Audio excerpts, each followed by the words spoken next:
go ahead and hit that.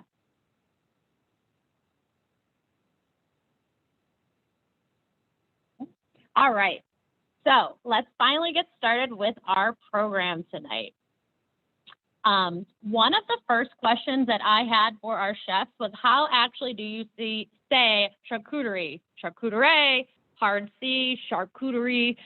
So they shared this great, really brief video with us on how to say charcuterie. Pronouncing this. There's going to be two different ways. The original French way, which may help you understand how and why it's said like this in English, and the English and American way. So in English or American, you'd say charcuterie, charcuterie. You do want to insist on the Q part, and it's Q, not coup, because yes, it is a French word and a name of French origin, and the French pronounce the U, charcuterie, charcuterie. Now in French, you'd say charcuterie. Pronouncing this, there's going to be we don't want to hear it again, but I hope you repeated it a few times to yourself, charcuterie. And without further ado, I'd like to introduce to you tonight our partners that are helping us from Dining Services. We have Executive Chef Jeff Urban from BW, Dining Team Supervisor Lindsay Roseberry. As I told her today, we're going to call her Rosé Berry because we will be featuring some rosé.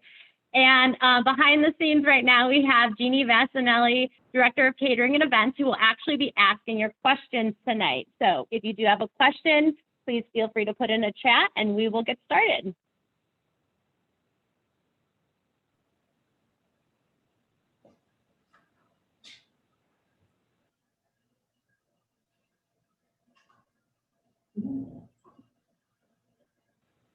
We are getting started. There we go.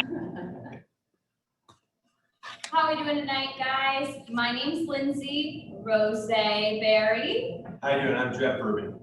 We are so excited to be here tonight to walk through the history of charcuterie, building boards, and just having a good time with some food and some drinks, and see what we got coming out of the whole event. So, start off tonight. Let's start with Chardonnay. I like it. Good luck. Now, Jeff, why are we choosing Chardonnay? So our first board tonight we're going to do is a meat and cheese board. The Chardonnay with its high acidic level and its fruitiness pairs well with the smokiness and the layers of fat and meats and the cheeses. So it's a good complement to the boards that we're making. Great. So the whole evening is going to be about charcuterie. I'm very excited to start talking and diving into it. But first we'll talk about the history of it. So charcuterie is the French term, as we saw in the video. It's derived from the word flesh, char, and the word cooked, coute. So you've got charcuterie, cooked flesh.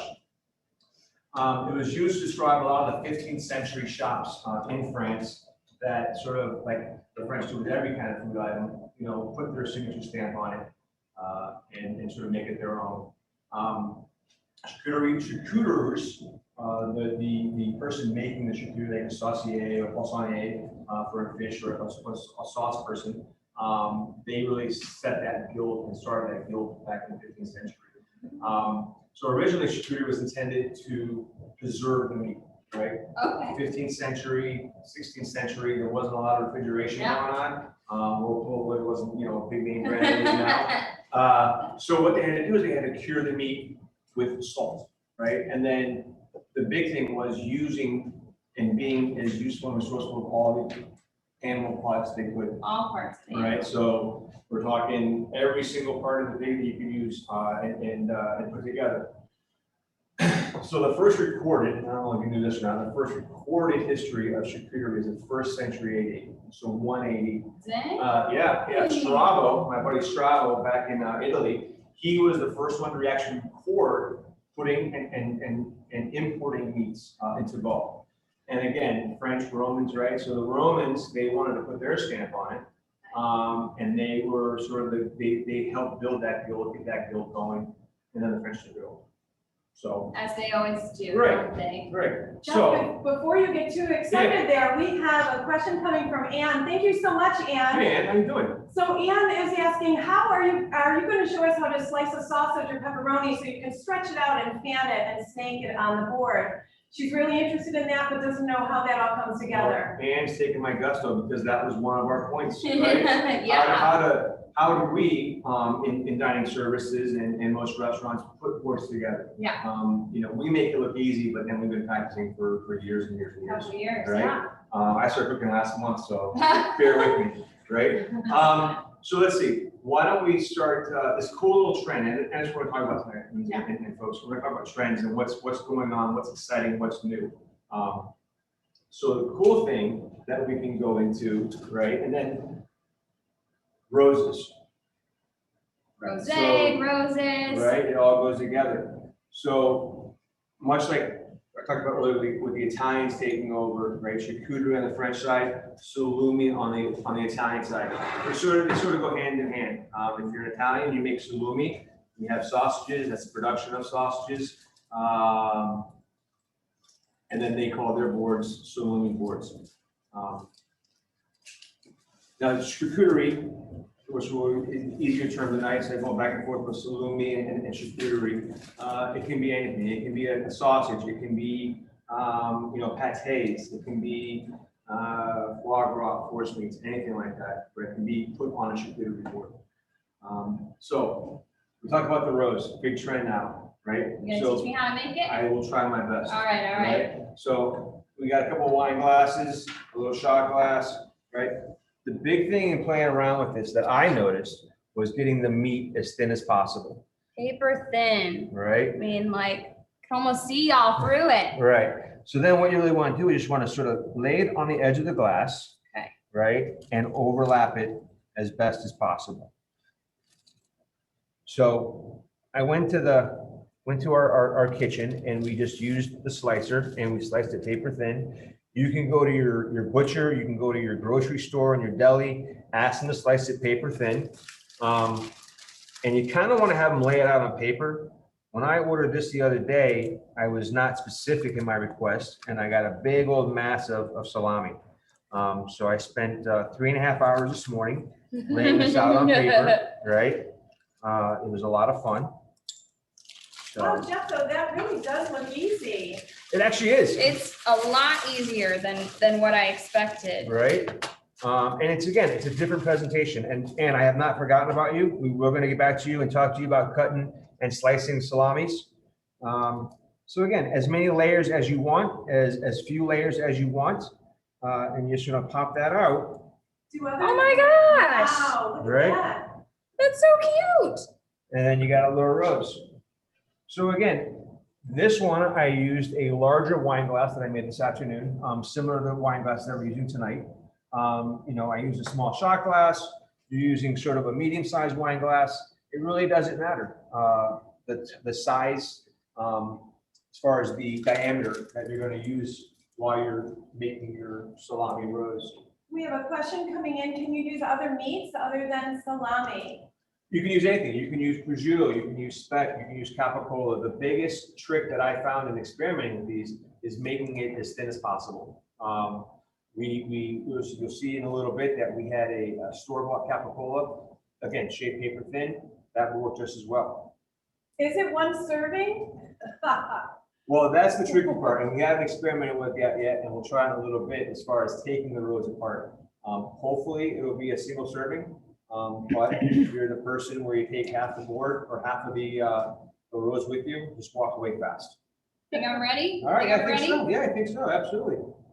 Let's see that. Do I twist it? You can twist it and give it a little. That's perfect. Oh my gosh. That's beautiful. Perfect. A little bit of height there, aren't we?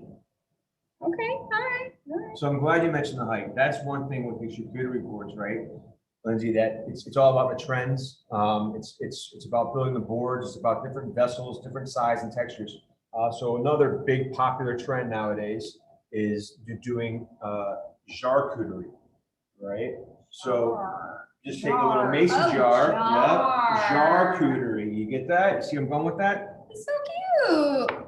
So we built these up earlier, very, very simple. We took some cube cheeses, we marinated some of them with a little bit of olive oil, some herbs and some chili flakes. And the other one is just straight diced cheeses. We put some confit and garlic in there. We did a little bit of salami. We did some skewers of olives, different olives, some pickled asparagus, pickled carrots. And then we made some prosciutto sticks and some speck sticks. So again, going with the trends, going with what's popular, what people are looking at. I mean, and this is the whole thing. You're telling a story, right? And having people come over, and it's sort of one-stop shopping. What I like about the charcuterie boards, Lindsay, and it's super, super easy, is that we did this all this afternoon. Yeah. Right? It wasn't like, oh my gosh, I gotta put everything together, get everything together. We made our cuts a couple days ahead, Yeah. right? We had it in the refrigerator, and as you can see, we can put the board together 5-10 minutes. So you have more time for fun and partying. The Exactly. chat agrees it looks easy to do. Now, before you raise that glass again, can you tell us a good red wine that might go well with this? Absolutely. So if you're not a white wine fan and you're looking for a red wine, I would suggest a Zinfandel. It's a full-bodied wine, very low on the tannins. Again, high in acidic acids. So you have that different balance. And the cool thing about Zinfandel and to change the sort of the flavor profile is that you can chill it. And I know, Jeannie, you're not a big chilled red wine person, but again, it's something new and different. And it adds a different flavor profile, right? So as you're gonna see Lindsay doing right now, we're doing different textures, different sizes. We've got some different vessels, different bowls that we can use. We've got an orange blossom spread. We got a black cherry, sour cherry spread, and we've got this amazing, amazing truffle mustard. I am a big mustard and cheese guy. That's my thing, right? And as you can see, Lindsay was gracious enough to put everything together, sort of out in the open earlier. Did some cuts, different slices, and we stage everything on a cookie sheet, on a sheet pan, and then you can just lay it out and make it a lot easier, make your day a lot easier. Let's go back to Ann's question. Okay, I feel kind of bad sort of putting her off for a few minutes. And as you can see, we can put these things anywhere you want. One thing I kind of recommend is that you keep the true nature of the sausage, or as you'll see a little bit later, the cheese. So we've got a nice log of salami, right? Very simple. You can do a bias cut, right? I recommend cutting these on the thinner side. As most of us know that have had a salami or a superside or capicola before, a lot of fat content. The thicker the cut, the chewier it's going to be.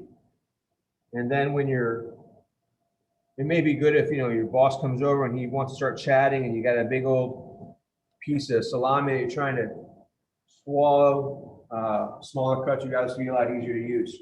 Let me put this over here so you keep on going back. I apologize. Nice, Yep. So that looked easy. They're loving that. So it was really just gathering the salami and fanning it out? That's all it was. Yeah, very simple. You want to keep the cuts in order. It presents a little bit easier, a little bit better. Got a little bit of pate right here. And again, you can see the ease of it. There's no rhyme or reason. Wherever we feel like putting something, you can put it. And that's what's pretty cool about this board, is that you can use any kind of board, right? I touched on it a little bit earlier, but we can go This thing's huge. It's good, yeah.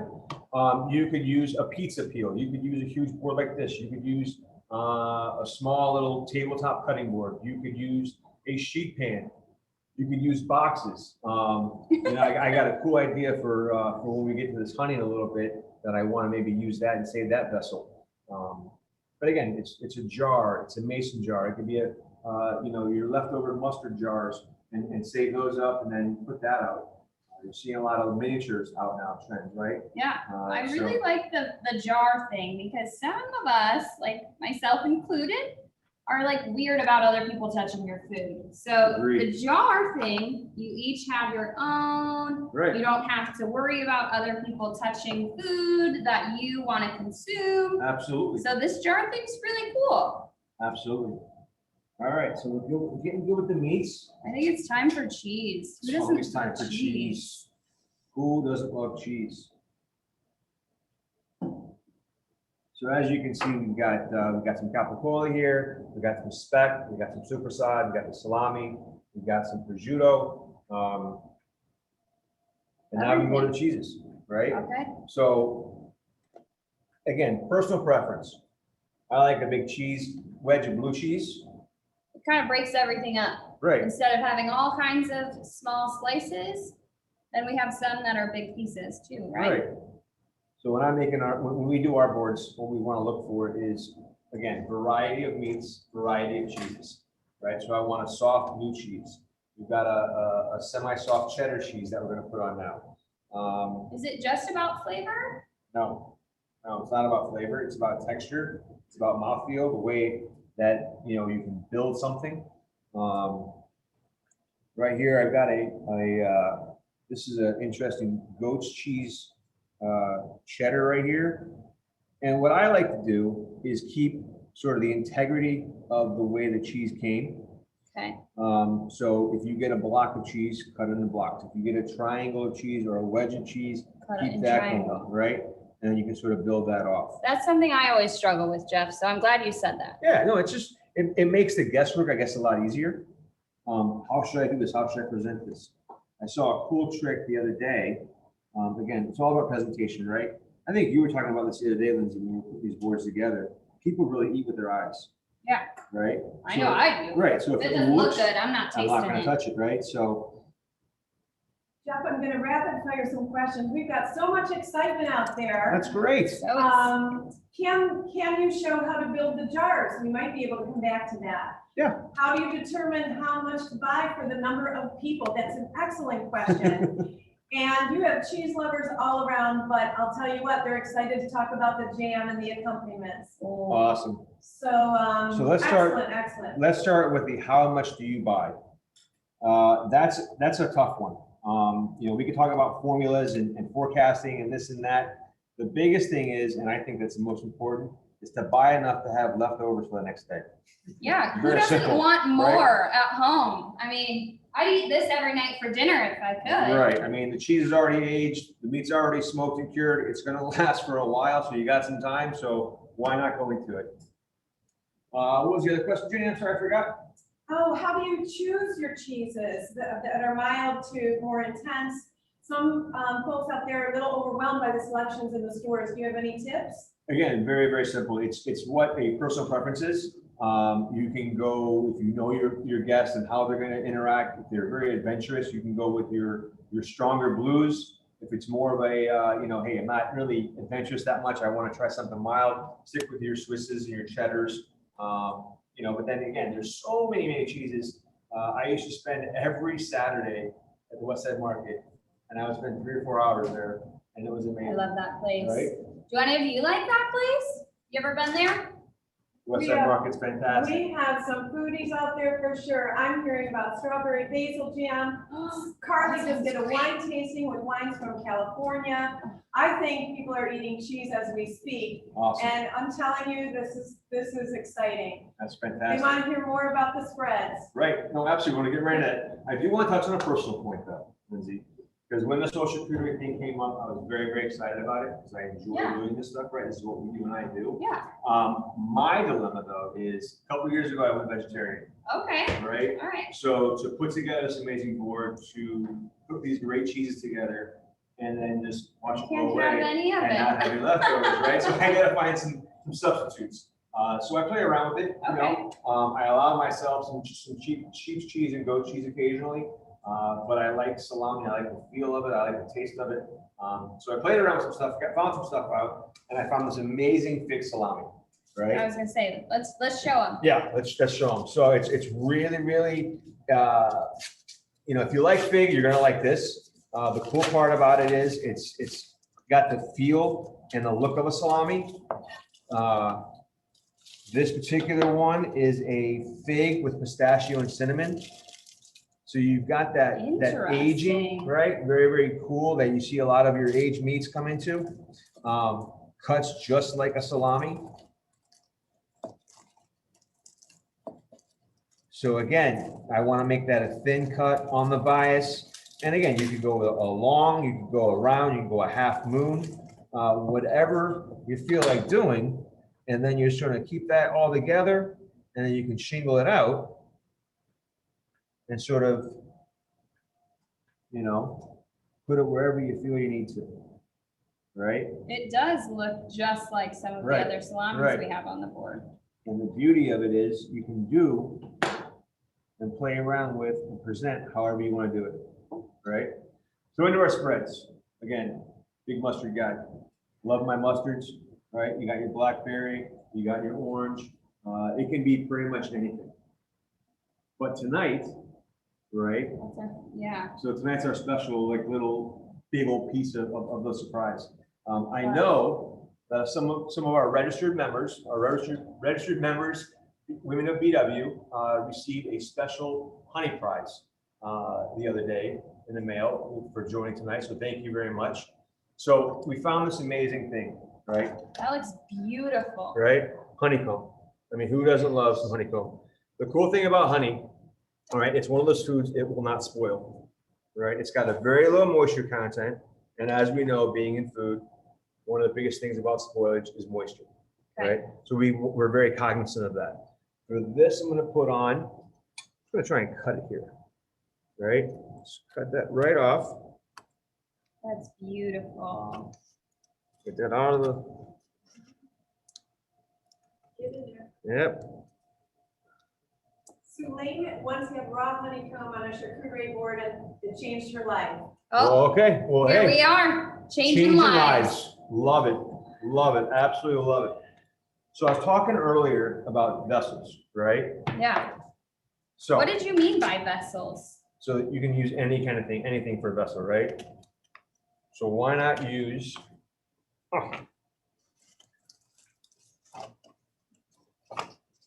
that for a vessel? Oh. Why can't I do like a little almost bento box, lunchbox, right? Yeah, bento lunchbox. And then I can take this, I can make this for, you know, you Those want are to go on so a picnic, we can do this and take us on a picnic, right? I love it. It's Right? cute. There we go. I think we also need to talk about this kind of vessel. Great idea. Very good. Because So- you gotta have the crunch factor of all this, Absolutely. right? Absolutely. So we have two questions about the crackers or the bread that would go with it. And how long could it be out?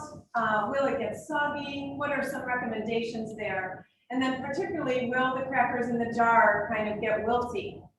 So great questions, and time is always a concern. You know, as we talked earlier, you want to make you can do all of these cuts the day ahead, the morning of, put them in a Ziploc bag, put them on a cookie pan, so that way they're all ready to go and you can bring them out.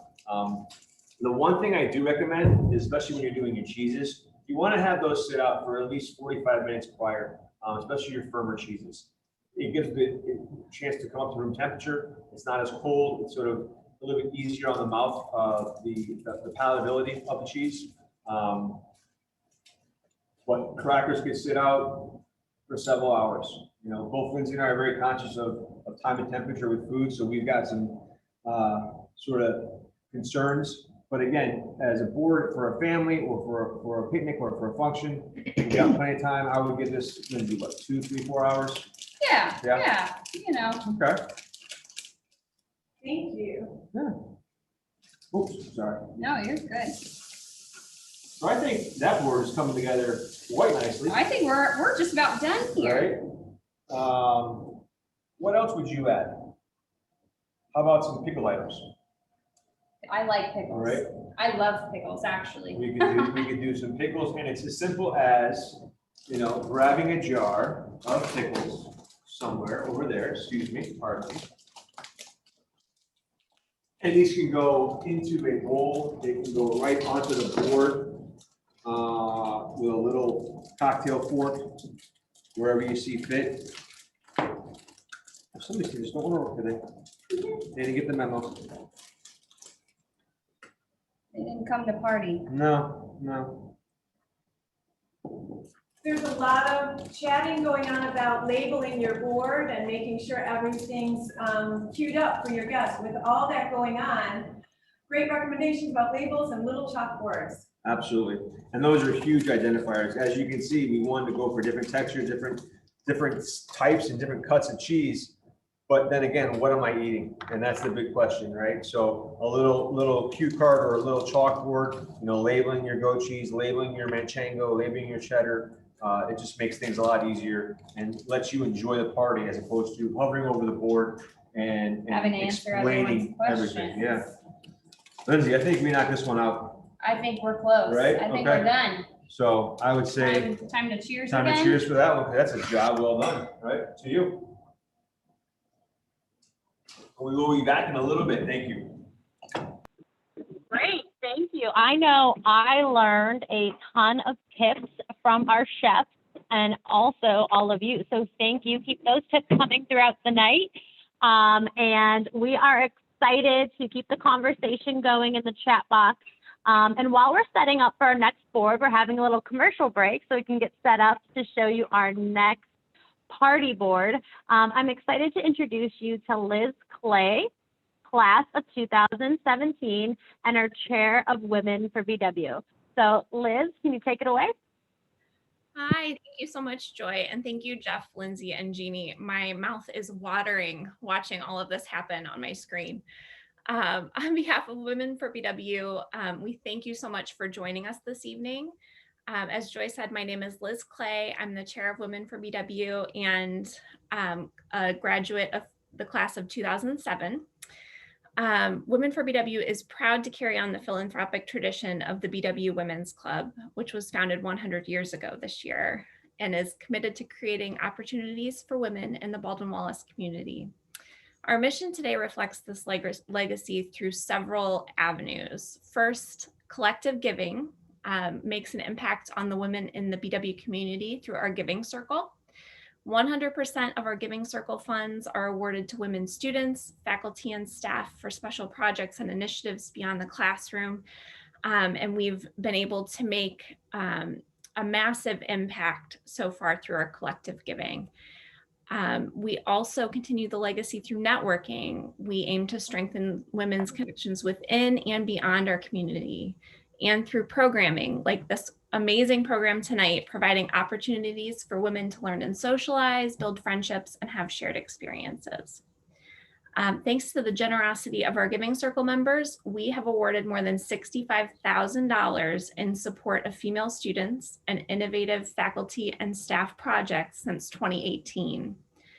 Collaborative research, study abroad, and other experiential learning opportunities, and groundbreaking community events are just a few examples of how Giving Circle Awards have impacted the campus community. We invite you to help us maximize the impact that Women for BW has through our Giving Circle this fall. By joining the Giving Circle by June 30th, you will have the opportunity to view presentations by award finalists, vote on which proposals you'd like to see funded, and witness firsthand the real-world impact of your dollars. Your yearly investment enables us to support more BW women. As I mentioned before, 100% of membership gifts are awarded each fall. BW offers a number of different payment plans, either monthly, quarterly, a custom installment plan to fulfill your membership commitment. You can go ahead and check in the chat box. I believe Joy just posted a link there for more information and a link to our membership page. We do have 3 Giving Circle levels. First is our recent graduate level, which we were thrilled to add this year. It's for graduates that have graduated within the last 5 years, and that is $100 annually. Young alumni, ages 40 and under, $250 annually. And then our membership level for ages 41 and up is $500 annually.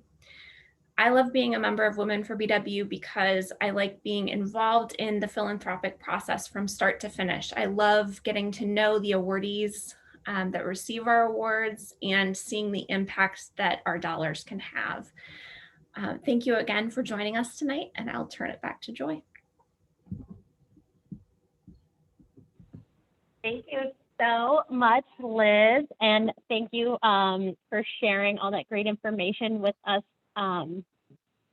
tonight. The membership cycle, I see a question from Jill, starts July 1, so actually become a member to vote in the Giving Circle coming up. It ends June 30th. So we want to make sure we get all of our members in before June 30th so we can view those presentations from our students, faculty, and staff. And you can vote directly where your dollars go. And I think that is the greatest thing about Women for BW is you instantly see your impact. So if you become a member today, in November, you get to see that impact with students and faculty and staff that are making the difference for women at BW.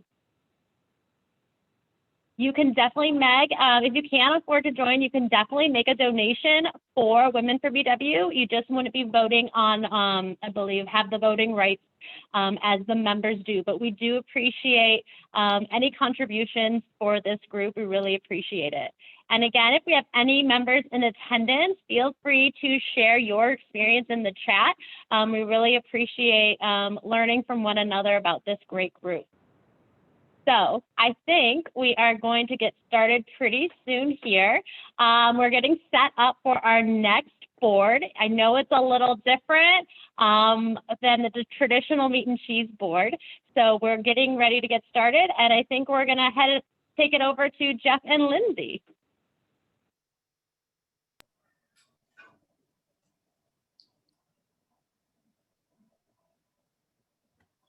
Welcome back, guys. So we did our traditional, charcuterie board with the cured meats and the cheeses and the crackers and all that. Now we're gonna get into some fun stuff. Everybody loves tacos, right? And they're huge right now. I mean, Taco Tuesday. Everywhere. That's just, it's become Walking our tacos, normal, right? walking tacos. It's become our normal culture. You Right. just have to have tacos on Tuesday. So here's a way that you can bring in the charcuterie board to your tacos.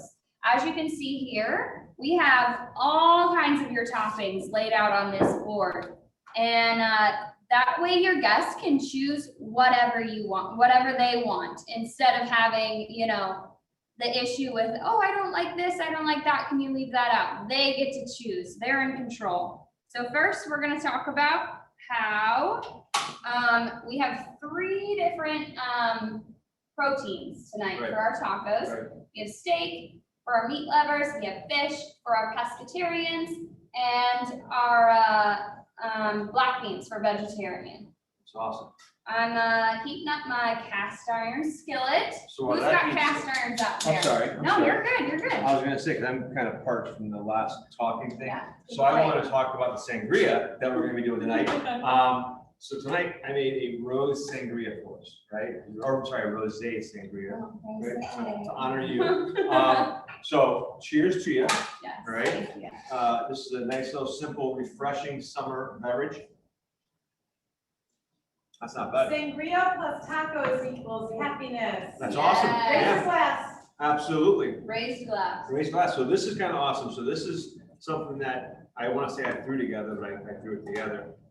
We did some strawberries, some blackberries, and some lemon wedges, right? Sort of marinated those 3 fruits together about 25 minutes in some powdered sugar. Lovely.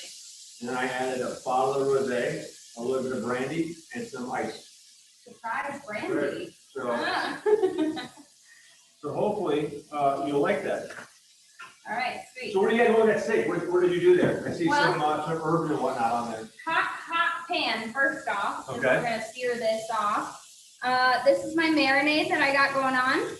I've been marinating this almost all day. All right. And this has just got some salt, pepper, lime juice, garlic, cumin, and cilantro.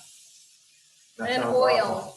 awesome. And So is that the oil. same marinade? So you made 2 separate batches because you gave me some that's Yeah. my fish, correct? Okay, yeah. Yep. So same marinade for the fish. So we're staying in the same flavor profile with everything. And then when I cooked the beans as well, the bean mash, I did the same kind of seasoning. Okay. Yeah, no, so I took that marinade you made earlier. I did some cod this afternoon. Marinated that for about an hour. I don't want to do it for as long as a steak. Obviously, it's a thinner fleshy, Yeah. right? You need really to penetrate the steak, so longer marinade on that. But an hour or so, and then a quick flash in the pan, threw it in the oven for about 10 minutes, and that was that. So would you be cool if I did that for a little bit, come back to steak, and you talked about this amazing avocado you got Sure. going on? Yeah. Can I play with this, or should I leave it alone? No, you should let it release from the pan on its own. Okay. That way we get that nice crisp crust on the steak. It keeps those juices in. Okay. So we want all those flavors and juices in there. Right. So I'm looking for like a fond and a caramelization of that sugar from the sugar from meat, right? Yeah, Okay. yeah. Very cool.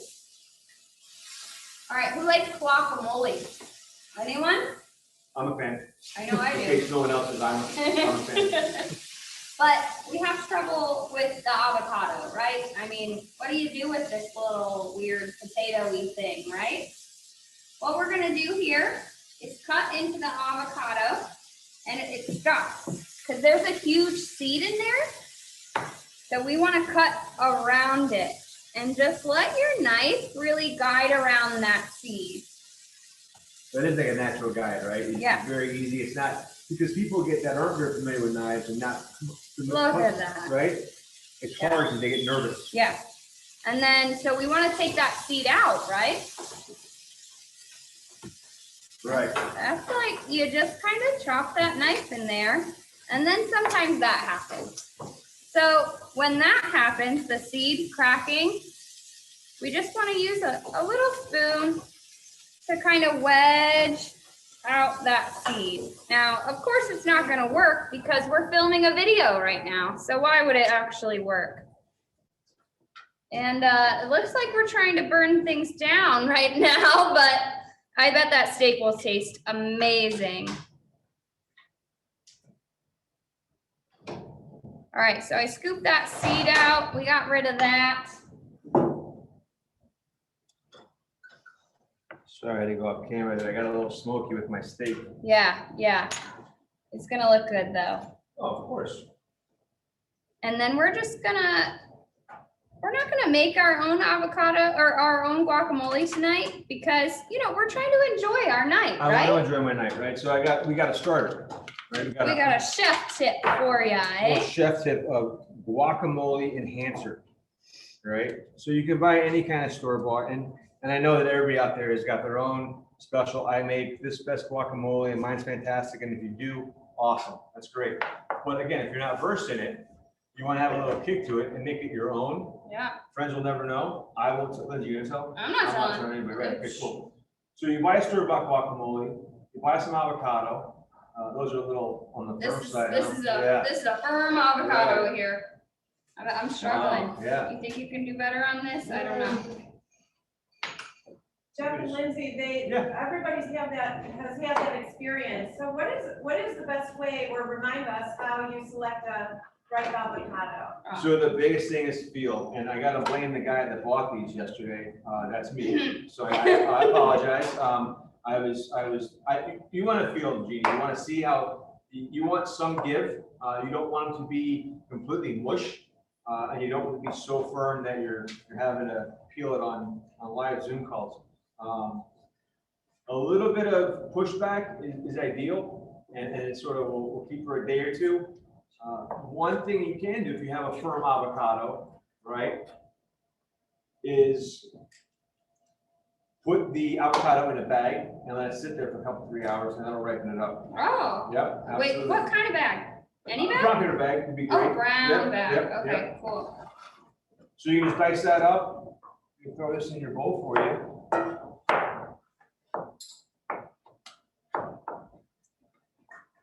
So a few chunks of avocado.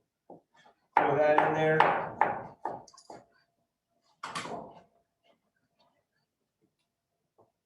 And now we have some homemade guacamole. Beautiful. Nice chunky guacamole. That's how I like mine. Absolutely. So Lindsay, so I seared your steak off. Thank you. I like it a little more on the medium rare side. So do I. Right. Give me that red. So what we did is we seared it off, and then I'm gonna let it rest for about 5-10 minutes. What that does, it brings the juices back into the center of the steak, right? So it doesn't bleed all over, and you got juices flying all over. So what we can do with this be a little bit on the rarer side, if you will. We can just chop it up.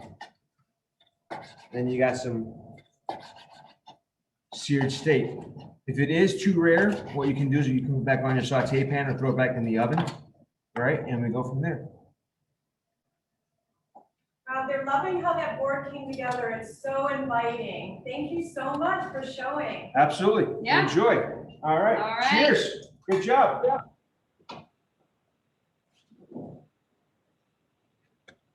Thank you, Jeff and Lindsay. And we're having all that sizzling and some smoke here in Davidson, which we are coming to you live from tonight. I was thinking a lot about the taco board and how we can use it with nachos instead of tacos. It would be great for the fall, Halloween, or maybe the Super Bowl party, and really adding it to elevating your Taco Tuesday. I think having a Taco Tuesday and having that board out would be a lot of fun. And I like being able to add fresh avocados to pre-made guacamole because it really saves you on time. And right now, I know as we're getting back into life here, we have less time. As we're setting up for our next board, I just wanted to share with you a few upcoming events that we have happening this summer as we're bringing you a summer of BW Spirit. So we are hosting our first in-person event in a very long time on Saturday, July 24th. For any of the dog lovers in the here with us tonight, we are having our BW Bark Walk, a dog walk around campus on a designated doggy route, and we'll have some gifts for the pups as well as a dog diploma ceremony. So if you're a dog lover, feel free to join us in person on Saturday, July 24th. And I will throw these links in the chat so you can register tonight if you're interested. We have a virtual event Monday, July 26th in the evening. We're actually going to have a conversation with our new athletic director, Steve Thompson. So feel free, if you're into our athletics and want to meet Steve, register for that event. And then finally, an event hosted by Women for BW on Wednesday, July 28th. We are having a lunch and learn called In the Spirit of Mindfulness. We're partnering with Jackie Rodriguez, our health promotion director here at BW, and she's actually going to teach us some ways to add mindfulness and meditation into our life. It's a 30-minute session during lunch, and you're going to get the benefits and really ways to add meditation as we're kind of revving back up out of the pandemic and trying to find some time to find time for ourselves and to find our inner peace, she likes to say. And if any of you attended the event in the pandemic panel, Jackie was one of our presenters and she's electric. So please feel free to come during your lunch on Wednesday, July 28th. So I think we are getting ready for our final board of the evening. Please feel free to keep your conversation going in the chat. We're going to be featuring a dessert board. And I also like to say probably eat this for brunch. So Jeff and Lindsay, are we ready to take it away? Yeah.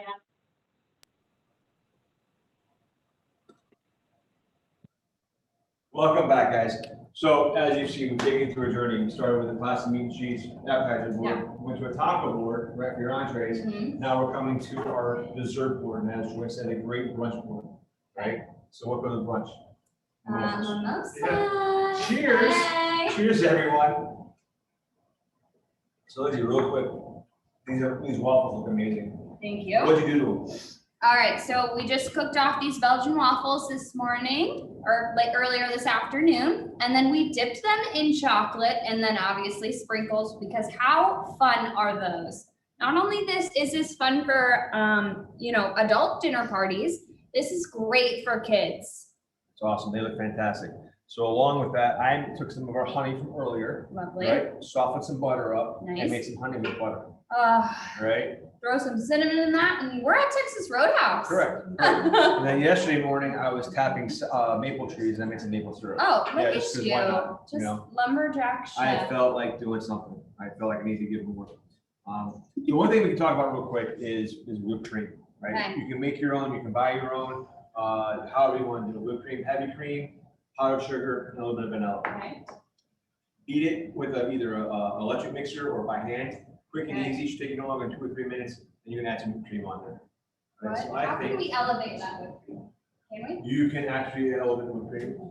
You like Kahlua? Yeah. Yeah, Who throw some doesn't? Kahlua in there, Okay, right? all right, cool. There you go. Well, I think that has been a cool adventure. I hope that you folks at home have enjoyed the sort of tour that Lindsay and I have taken you on. Love the questions, love the feedback. So with that, I hope you guys had as much fun as we did. right, women at BW, cheers, thank you for being here. That looks like a delicious dessert board. So if you have other ideas that you want to share about different boards to make, throw them in the chat. I've seen all types of boards on Instagram, Facebook, TikTok, for those of us that follow TikTok. Feel free to share those board ideas. Yes, Rebecca, a breakfast board. That is perfect for entertaining, and I think people would really enjoy that. Before we end tonight, we are actually going to show you how to present each of these boards. Jeannie's going to step from behind the camera, and she's going to show us how to build a tablescape. Yes, I love bacon too. Where are my bacon lovers at? If you need a breakfast board, I'm thinking you can actually add some bacon to this waffle board and make it a little more brunchy. So before we get to our tablescape, we have one more poll to present to you. What board you're most excited to try tonight? A lot of votes for the classic coming through, and also dessert. You know what would be fun is kind of like a take me out to the ballpark board where you have popcorn and Cracker Jacks, maybe some hot dogs, something fun like that. A dessert board with Oreos and cupcakes for all the sweet tooths in the room. So we hope you had fun with us tonight. Building a board doesn't seem that hard, but if you're looking to even do some less work, you know, you can always call our BW Dining Services team, and they'll actually cater an event for you. So we're not only a resource to connect, but also our dining services is there to help you with all your party needs. So feel free to reach out to Jeannie through Dining Services, and they can help you plan for your next party to save you some time as well. All right, it looks like the classic meat and cheese board is the winner tonight. I agree. I think we learned a lot about different cured meats, even some unique meats like the fig, or not real meats like the fig salami. So thank you so much. I think we are ready to head over to our boards and our tablescape with Jeannie. So Jeannie, take it away.